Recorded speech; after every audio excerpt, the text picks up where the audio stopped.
बोलिए सच्चिदानंद घन भगवान की जय। आज की सभा के अध्यक्ष पद पर हमारे संत भगवान कुशल संचालक जी एवं संत भगवान दूर दराज से आए हुए हमारे सत्संगी भाई, विद्युत जन, मातृशक्ति, दृश्य अदृश्य सभी के लिए दास का ओम नमो नारायण। बहुत सुंदर ज्ञान कहां से आता है, बहुत सुंदर प्रश्न रखा है।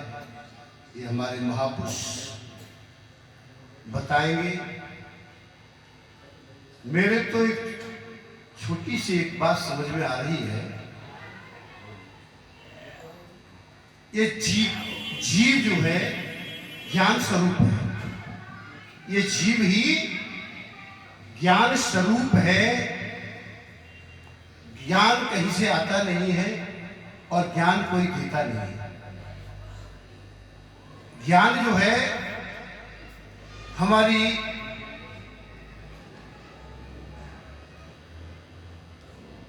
ज्ञान इंद्रियों द्वारा, कान, नाक, कान, मुंह, इन ज्ञान इंद्रियों के द्वारा आपको ज्ञान प्राप्त होता है। और तो आप ये देख ही रहे हो कि बिन सत्संग विवेकन हुई और राम कृपा बिन सुलभन सुई। तो ये ज्ञान ही मिल रहा है और ये हमारी ज्ञान इंद्रियों के द्वारा हम स्वयं इसको पा रहे हैं। जीव स्वयं ज्ञान स्वरूप है। जैसे जैसे हम ऐसे शास्त्रों का, संतों का श्रवण करेंगे, सुनेंगे ज्ञान इंद्रियों द्वारा, तो हमको ज्ञान प्राप्त होगा। मेरा तो यही तक विचार है। समय हो तो और कुछ थोड़ा सा बोलूं, नहीं तो यही अपनी वाणी को। आज कथा चल रही थी केकई और भरत की, बहुत सुंदर कथा थी। आज माता केकई ने प्रभु श्री राम के लिए बहुत अपयश रहे और यहां तक कि अपने मांग का संदूर भी। तो केकई मां ने, एक हमारी कथा आती है कि केकई और दशरथ जी एक बार कहीं घूमने के लिए निकले थे। दो तरह से है। और एक बार सम्राट, जब इंद्र का युद्ध हो रहा था सम्राटों से, तो इंद्र से हमारे दशरथ जी की मित्रता थी, उनका आना जाना होता था। तो इंद्र ने दशरथ जी को बुलाया। दशरथ जी ने जाकर के युद्ध किया और देवताओं की जीत की। वो वापिस आ रहे थे। तो वापिस आ रहे थे तो रास्ते में बाली का जगह जहां रहते थे वो मिली, हारे थके। केकई बहुत बुद्धिमती राजनीति की थी, तो दशरथ के साथ केकई जाया करती थी। तो केकई साथ में थी। वापिस आई, बाली का एक स्थान देखा, उन्होंने कहा यार थोड़ी देर आराम कर ले। चले गए फिर अयोध्या। वहां आराम किया, तब तक बाली आ गया। बाली ने देखा कि ये कौन है।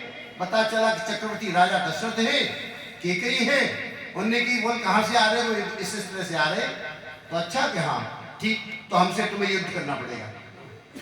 हमसे युद्ध करना, 3 शर्तें रखी। मैं शॉर्ट में बोलूंगा, समय कम है। 3 शर्त, युद्ध करना पड़ेगा, या केकई को छोड़ना पड़ेगा, या अपने मुकुट को छोड़ना पड़ेगा। मुकुट भी हमारी एक शान होती थी राजाओं की, आज भी है।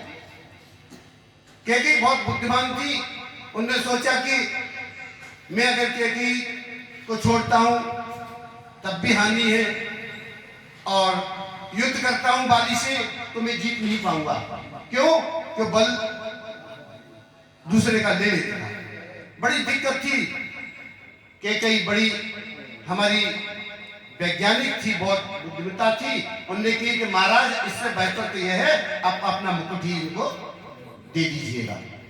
कभी होगा ईश्वर की कृपा, कभी हमारे वंश में कोई आएगा तो इस मुकुट को तो ले जा सकता है, परंतु अगर आप मुझे छोड़ जाओगे तो मेरी इज्जत चले जाने के बाद ये वापिस नहीं आएगी।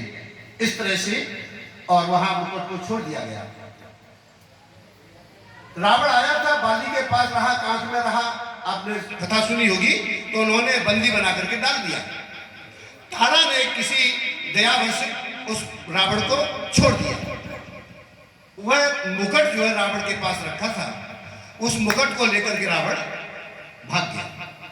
जब उस मुकुट को रावण लेके भाग गया, तब जब वाली का मृत्यु हुई थी सुग्रीव के द्वारा, तो कहा है वहां चौपाई, थोड़ी मैं शॉर्ट में चलूंगा, क्यों मारा है उन्होंने बताया है, छोटी बहू। तो इस तरह से बताने के बाद में उन्होंने कहा है कि अंगद है, अंगद को आप अपने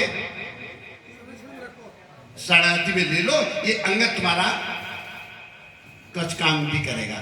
तो अंगद जब वहां गया है लंका में, तो उसने, मैं शॉर्ट में चल रहा हूं बहुत, तो पैर जमा दिया है, इस पैर को उखाड़ो तो मैं सीता जी को भी छोड़ जाऊंगा, ऐसे भी कहा है। तो वहां बहुत बलवान आए हैं और पैर नहीं उखड़ा है, तो रावण आया है। फिर जब रावण जैसे झुका है, अरे तू मेरे पैर क्यों पकड़ रहा है, तू प्रभु के पैर पकड़ जिससे तेरा कल्याण हो जाएगा। वहां वह उस झटके में मुकुट गिर गया है। वह मुकुट वही था जो हमारे रघु का था, रघु का मुकुट था। वह मुकुट जो है अंगद ने और प्रभु के रामादल में पहुंचा दिया था। इस तरह से मुकुट पहुंचाने के कारण यह बात कह गई और दशरथ को पता था कि आज राम को राम राज्य होगा, तो हमारे जो पिता बुजुर्ग हैं उनका मुकुट उनको पहनाया जाता है। वह मुकुट है नहीं, वो मुकुट कैसे पहनाया जाएगा। इस यश और अपयश के कारण आज माता कैकेयी ने अपना बलिदान दे दिया था। और कुछ ऐसे भी बताते, इस वजह से भी राम का वनवास हुआ था। तो मुकुट आया था उसमें। और मैं यही अभी वाणी को विराम दूंगा। बोलिए सच्चिदानंद घन भगवान की। बहुत बहुत धन्यवाद। आपने सुना, क्या नाम है? हरे कृष्णा। अभी आपने सुना मुकुट के बारे में।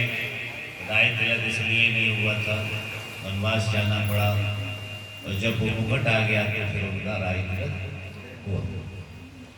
इस विषय पे हमारे राकेश सिंह जी ने आपको बताया।